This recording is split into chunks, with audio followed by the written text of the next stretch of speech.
오늘 말씀을 살펴보고자 합니다. 말씀을 보기 전에 먼저 사진 하나를 좀 보시면 좋겠습니다. 여러분들이 많이 보셨던 사진일 수도 있고, 그래서 세대가 달라서 각기 좀 다를 수도 있지만, 한 사람은 남자의 발이고 한 사람은 여자의 발입니다. 혹시 여러분들 누구 발인지 아시는 분 있습니까? 화면상으로는 오른쪽 왼쪽이 어떻게 보이는지 모르지만 어쨌든 위쪽에 있는 발이 남자 발입니다. 그러니까 대한민국 축구의 영원한 캡틴이라고 불리는 박지성 선수의 발이고요. 그리고 아래쪽으로 있는 그 발은 발레리나 강수진 국립발레단 단장의 발입니다. 두 사람 다 각자 자기의 자리에서 굉장한 성취를 이뤄낸 사람들로, 그렇지만 그 성취가 그냥 우연이나 혹은 행운에 의해서 얻어진 것이 아니라 저 발이 보여주는 것처럼 엄청난 연습과 그리고 자기 자신이 할 수 있는 모든 노력을 쏟아부은 결과라는 것을 저 발이 잘 말해줍니다. 오랜 연습 그리고 지속적인 훈련, 그것을 통해서 그들은 각자의 자리에서 최고의 자리에 오를 수 있었습니다. 어쩌면 우리 신앙도 그렇습니다. 그냥 세월이 지나면 저절로 우리 신앙이 자라고 성숙하고 그리고 우리의 신앙이 깊어지는 것이 아닙니다. 우리의 믿음은 시간이 지나면서 이런저런 상황을 만나고, 특별히 어려운 일을 당할 때 그리고 시험을 당할 때 그것을 어떻게 극복해가고 어떻게 이겨내는가에 따라서 우리의 믿음은 한 단계 더 성숙하거나 올라가거나 아니면 아주 깊은 수렁에 빠지고 추락하는 그러한 경험을 할 수밖에 없습니다. 신앙은 일상 속에서도 빛을 발하지만 환난 속에서는 더욱더 빛을 발할 수밖에 없습니다. 오늘 이삭의 모습을 보면서 그가 팠던 우물들, 그리고 계속해서 우물을 빼앗기는 과정을 통해서 이삭이 어떻게 성장해 갔는지를 함께 우리가 살펴봤으면 좋겠습니다.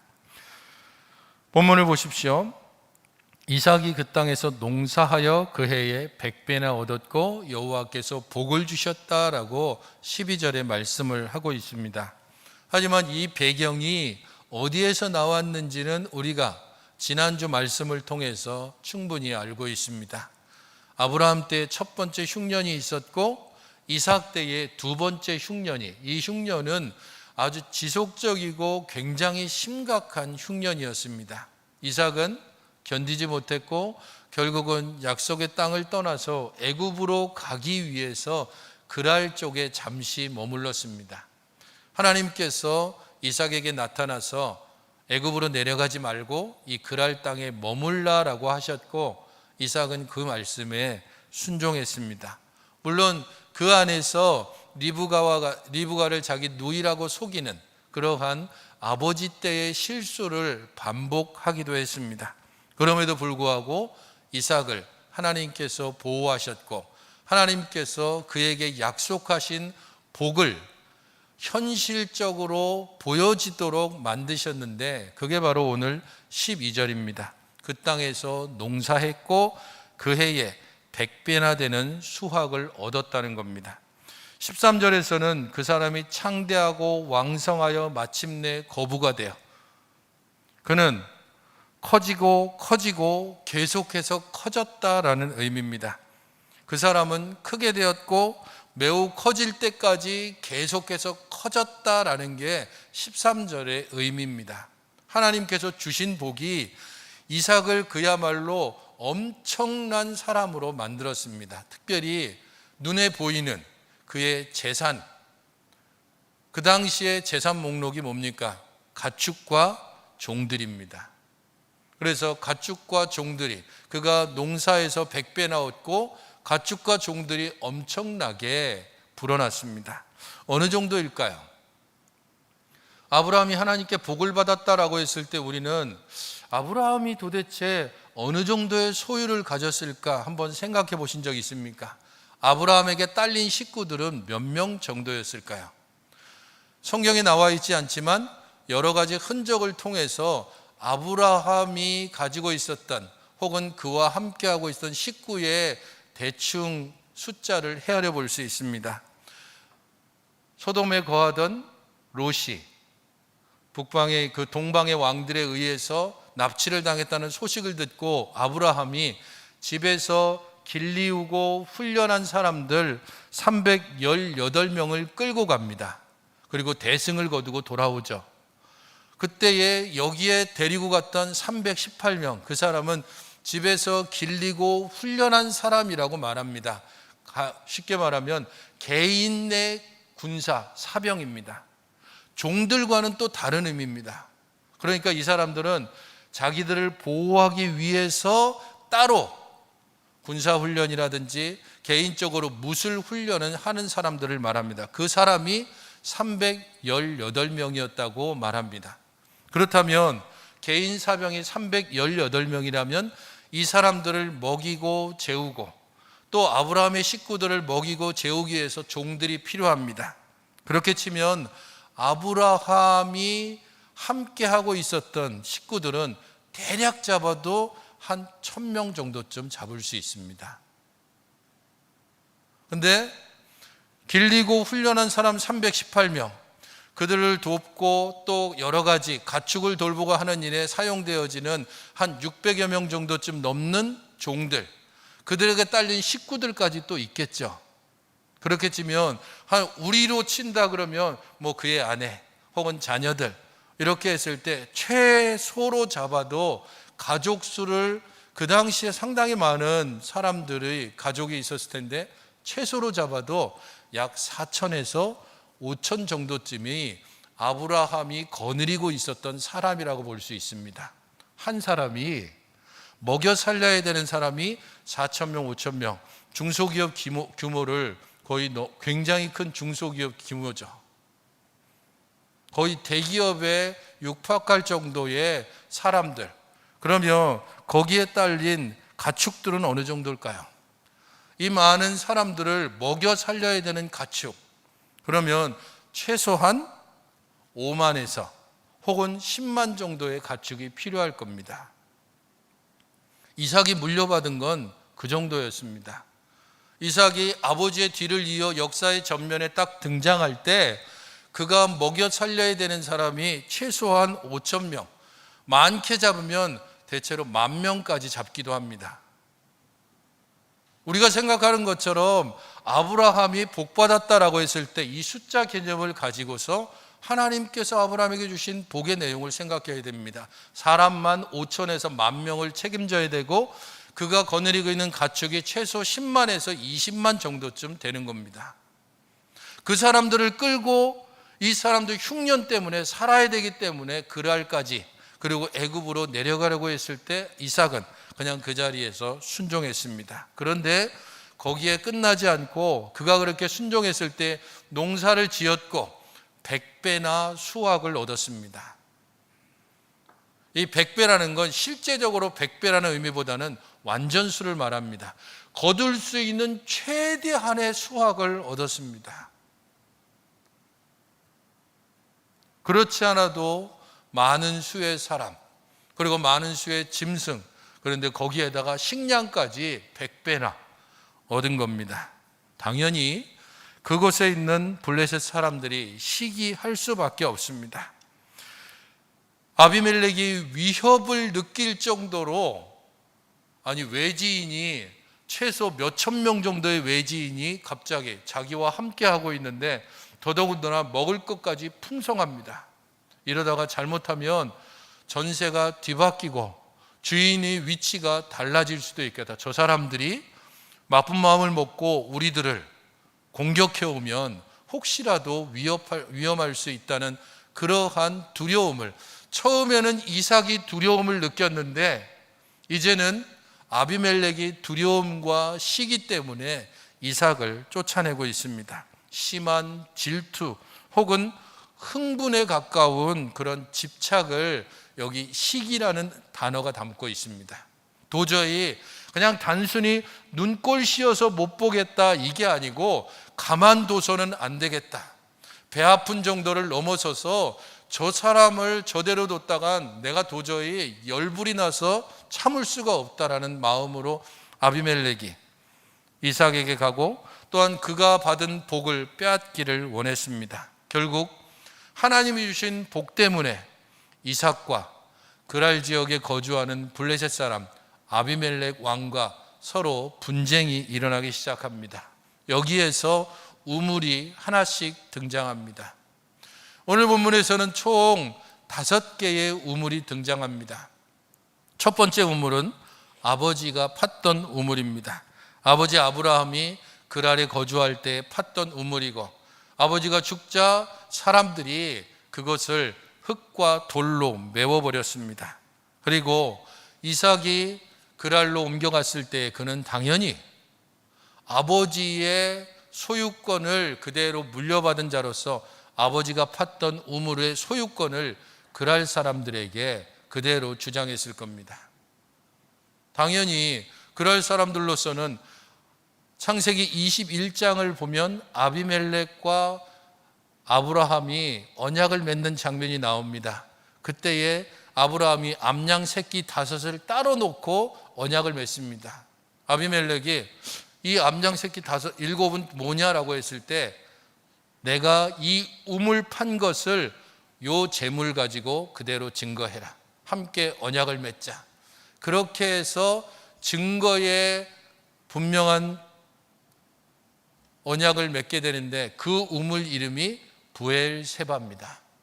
첫 번째 우물이 이름이 나오지는 않지만 단순히 그냥 아버지의 이름, 거기에 아버지가 붙였던 이름으로 그대로 불렀다라고 18절에 말하고 있기 때문에 그 첫 번째 우물의 이름은 부엘세바입니다. 위치는 그랄에 있습니다. 바로 그 우물을 이삭은 따로 수고하지 않고 돌과 흙을 걷어내는 것을 통해서 얻었습니다. 어떻게 보면 첫 번째 우물은 힘도 들이지 않고 손쉽게 얻었던, 그래서 그 첫 시작이 너무도 편안하고 쉬웠던 이삭이었습니다. 그 첫 번째 우물을 아비멜렉과 블레셋 사람들이 시기하고 결국은 그것을 빼앗고 다 메꿔버렸습니다. 그러자 그는 자리를 잠깐 옮깁니다. 그랄의 중심지에서, 지금으로 치면은 우리가 서울에 있으니까요, 서울의 중심지 그러면 어쨌든 종로 아닙니까? 성 안에서부터 잠깐 외곽 지역으로 옮겼습니다. 여기 강서 지역이면 서울의 끝 아니에요? 그러니까 거기에서부터 이 강서 지역으로 옮겼다. 종로에서 여기 방화동으로 자리를 옮겼습니다. 그리고 그곳에서 다시 우물을 팝니다. 처음에는 그냥 원래 있던 우물, 아버지의 우물 부엘세바를 거기에 있는 돌과 흙을 그냥 걷어내기만 하면 됩니다. 하지만 이제는 처음과 달리 우물을 파야 했습니다. 그래도 골짜기 쪽에 거하고 있었기 때문에 어느 곳을 파든지 나름대로 우물을 얻을 수 있는 기회나 혹은 조건이 맞는 곳이었습니다. 그는 우물을 팠고 그곳에서 또한 물을 얻었습니다. 샘 근원을 얻었다라고 종들이 이야기를 하고 그는 샘 근원을 따라서 우물을 팠습니다. 하지만 두 번째 우물도 그랄 목자들이 와가지고 물의 소유권이, 우리가 여기에 짐승들 풀어놓는 곳이고 당신은 왜 여기 와가지고 저는 우물 파서 우리 물을 빼앗느냐, 당신이 물을 얻으면 우리들이 물을 빼앗기게 된다라고 그들은 억지 주장을 하는 겁니다. 사실 지하수에 있는 물이야 충분히 공급될 수 있을 텐데 어쨌든 억지로 주장하면서 우물을 두 번째 빼앗습니다. 그래서 두 번째 우물의 이름이 에색입니다. 다툼을 통해서 두 번째 우물을 어찌 보면 또 힘없이 이삭은 빼앗깁니다. 이삭의 일생을 우리가 차분히 살펴보게 되면 그가 얼마나 힘없고 나약하고 무기력한 사람인가를 알 수 있습니다. 그는 일반적으로 보면은 평화주의자입니다. 다른 사람들과 부딪히는 일들을 극도로 싫어하고, 그래서 자기 자신의 그 범위 안에서 할 수 있는 한 조용하게 살았던 사람이 이삭입니다. 다툼이 일어나자 그냥 양보하고 또 자리를 옮깁니다. 두 번째 우물 근처에서 그는 새로 팠습니다. 하지만 그렇게 새로 파서 우물을 얻었는데 다시 또 블레셋 사람들이 와가지고 그를 매우 거칠게 대하면서 여기도 우리 것이다라고 말합니다. 특별히 다툼으로 말미암아라고 20절에서는 에색을 이야기를 했는데 거기에서는 다시 또 다툼으로라고 21절에서는 세 번째 우물에 대해서 얘기합니다. 21절에 또 다툰다라고 했을 때 이것은 좀 더 앞에 부분보다는 좀 더 강한 표현입니다. 그래서 매우 행동이나 말이나 이것이 거칠어진 것을 알 수 있습니다. 맨 땅에서 우물을 팠는데 세 번째 우물도 결국에는 빼앗기고 말았습니다. 그래서 세 번째 우물의 이름은 신납니다. 대적함. 처음에는 다툼이고 두 번째는 대적함입니다. 점점 블레셋 사람들이 이삭을 대하는 태도가 더 거칠어지고 힘겨워집니다. 결국 그는 다시 빼앗기고 좀 더 적극적으로 대항하지 않고 자리를 옮깁니다. 그랄강 유역을 떠나서 다툼이 없을 만한 것. 이제쯤에는 이 서울 지역 여기 강서 정도까지 왔는데 거기에서 김포 혹은 뭐 저쪽 일산 쪽으로 아예 넘어가 버렸습니다. 그들이 있을 만한 곳에서 완전히 떠나버린 겁니다. 다툼이 없을 만한 곳에서 우물을 팠습니다. 전혀 새로운 지역입니다. 여러분들은 이 본문을 읽을 때에 이삭이 지금 풍요로운 때를 지나고 있는 것이 아닙니다. 왜 그랄 지역으로 왔는지를 생각해야 됩니다. 흉년 때문입니다. 물이 없어서. 물 때문에 자기가 거느리고 있는 사람과 가축을 먹여 살리기 위해서 물을 찾아서 그 땅에 왔습니다.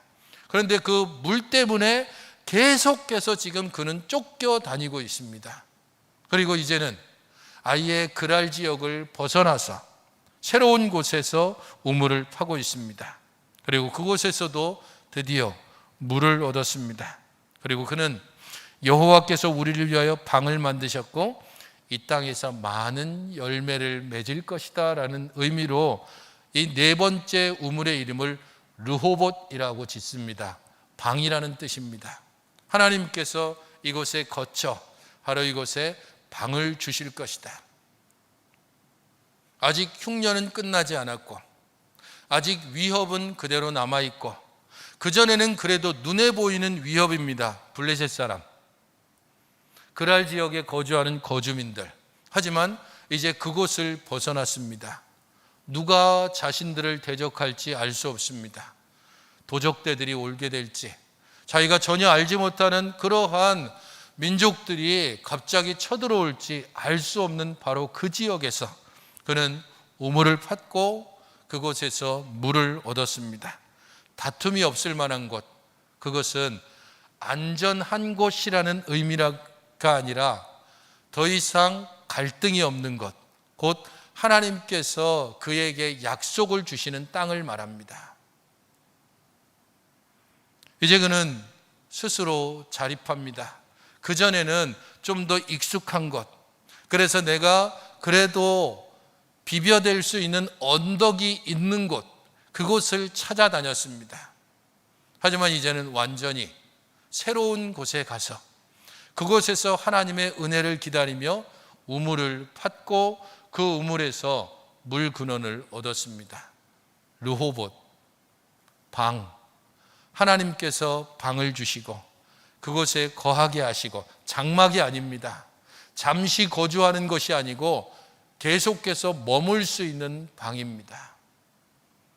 그가 그렇게 우물을 얻었다는 것을 알게 되자 아비멜렉이 이삭을 찾아와서 그에게 언약을 맺을 것을 제안합니다. 물론 그 중간에 그는 그곳을 버리고 드디어 브엘세바로 올라갔다라고 23절에 말합니다. 르호봇이라고 하는 그곳에서 하나님의 은혜를 경험하고 그리고 자기가 있어야 될 곳이 어딘가를 이삭은 분명히 깨달았습니다. 그래서 여전히 아직 흉년이 있는 브엘세바, 가나안 땅의 그 마지막 경계 지역, 하지만 가나안에 완전히 속한 지역으로 갔습니다. 하나님께서 그에게 나타나셨고 다시 한번 아브라함의 언약을 통해서 그에게 약속을 주고 있습니다. 내가 복을 주어서 네 자손이 번성하게 하리라 라고 24절에 한 번 더 약속을 주시는 것입니다. 그리고 이 약속 뒤에 아비멜렉이 그의 부하와 함께 와서 언약을 맺을 것을 제언합니다. 이삭은 드디어 이쯤 돼서는 자립하는 신앙으로, 그전까지는 무기력하게 양보하고 빼앗기고 그런 모습을 보였는데 이쯤 와서는 이렇게 이야기합니다. 27절을 보십시오. 찾아온 아비멜렉과 그의 사람들을 향해서 여호와 너희가 나를 미워하여 나에게 너희를 떠나게 하였거늘 어찌하여 내게 왔느냐라고 말합니다. 이 말에는 분노의 감정도 들어있고 섭섭함도 들어있고 진짜 니네들 어이없다라는 뜻도 담겨져 있습니다. 무슨 낯으로 도대체 지금 날 찾아온 거냐라는 마음도 있고요. 그 마음속에 미움도 가득 담겨 있습니다. 하지만 어쨌든 말은 너희들 실컷 쫓아내놓고 어떻게 지금 나한테 이렇게 왔느냐라고 말합니다. 아비멜렉은 자신들이 왜 찾아왔는지를 28절에 말합니다. 여호와께서 너와 함께 계심을 우리가 분명히 보았다. 임마누엘을 이야기합니다. 다른 사람이 아니고 이방인 왕 이삭을, 그가 하나님께로 받은 복을 시기해서 그를 쫓아내고 말도 안 되는 여러 가지 핑계를 대면서 때로는 직접 나서서, 때로는 자기 목자들을 통해서, 때로는 자기 백성들을 통해서 이런저런 방법으로 이삭을 괴롭혔던 아비멜렉입니다. 그런 그가 그의 입에서 내가 너에게 찾아온 이유는 하나님께서 너와 함께 계심을 내가 분명히 보았기 때문이다. 그 어려움 가운데, 시련 가운데, 환난 가운데 억울함과 답답함과 서운함을 가지고 있음에도 믿음을 잃지 아니하고 끊임없이 때로는 양보하고 때로는 포기하고 때로는 쫓겨나면서도 하나님을 향한 믿음을 가지고 이제 브엘세바에 정착한 이삭을 향해서 이야기하는 겁니다. 너는 하나님께 복을 받은 자다.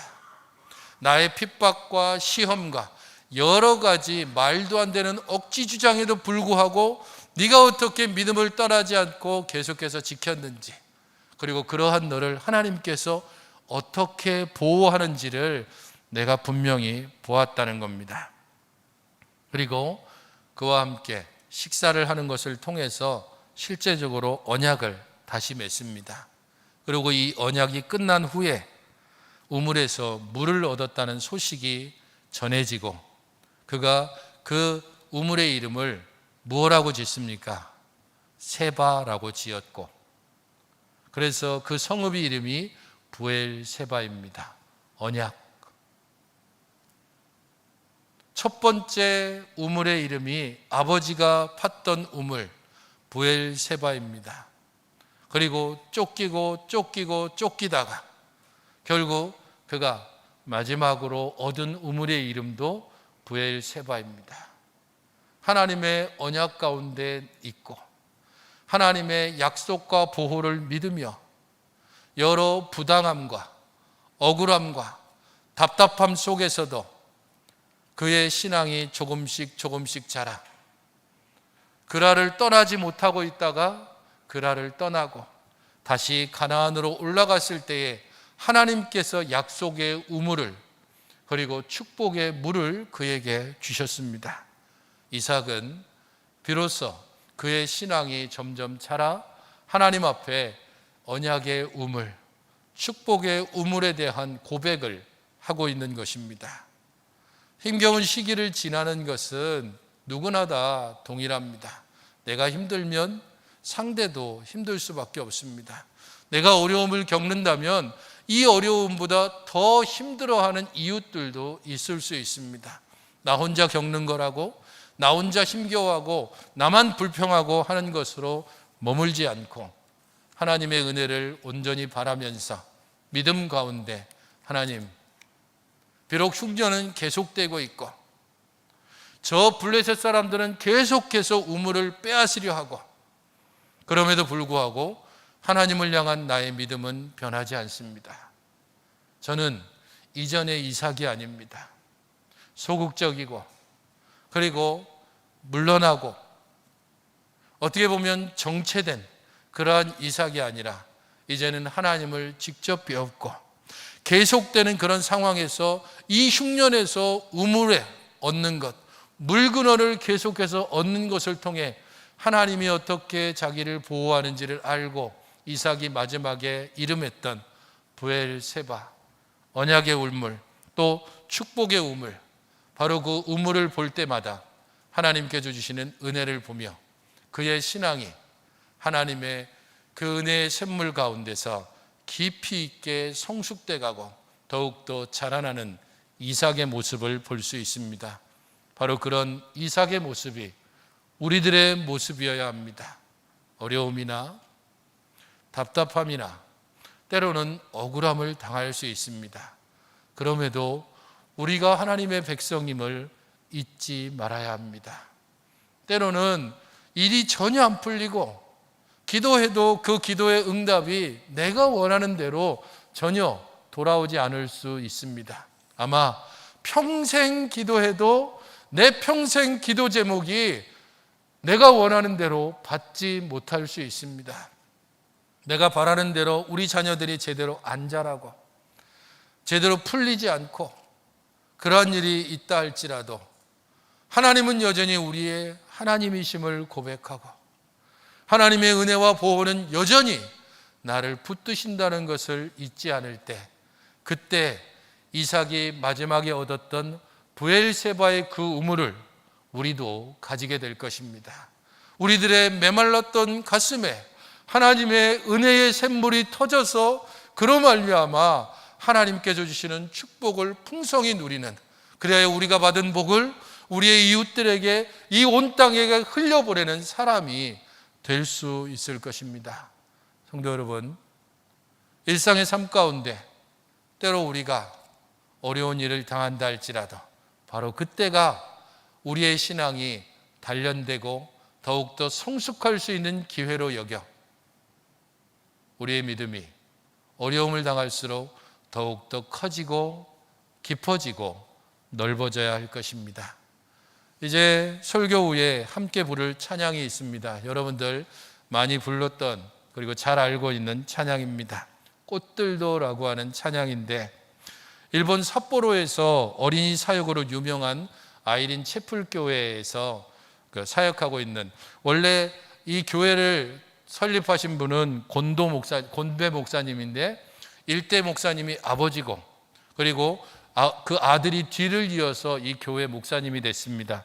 쯔요시 목사님이라는 분이 원래 이 찬양은 아이들을 위해서 만든 찬양입니다. 그래서 이 교회는 특별히 매빅이라고 하는 그 성경 암송, 이것을 게임 형태로 만들어서 진행을 해서 어린이 숫자가 굉장히 많은, 그래서 어린이 부흥을 경험하고 있는 교회이기도 합니다. 이 교회에서 사역하고 있는 목사님이 만든 이 찬양, 근데 이 찬양을 소개했던 분도 또 특별합니다. 이 찬양을 번역해서 처음 소개했던 분이 전문 찬양 사역자인 이준석 선교사입니다. 이름 많이 생소하지 않죠? 이준석 선교사인데요, 이분이 CBS하고 대담하고 있는 그러한 프로그램이 있는데 거기에서 자기 생을 쭉 이야기하시는데, 이 가정이 자기 할머니 그리고 자기 어머니 두 분 다 무당입니다.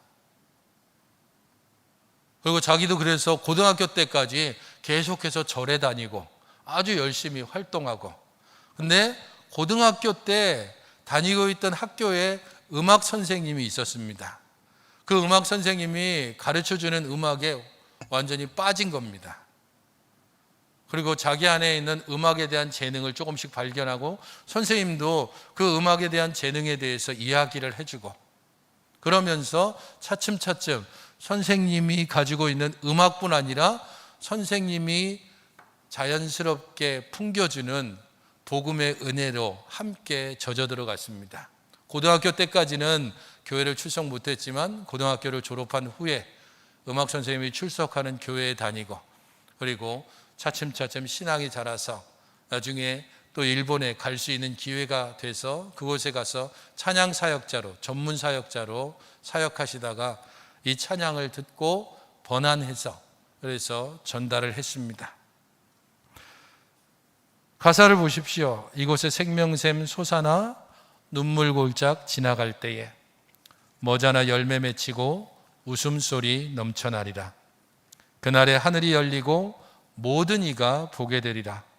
마침내 꽃들이 피고 영광에 주가 오시리라.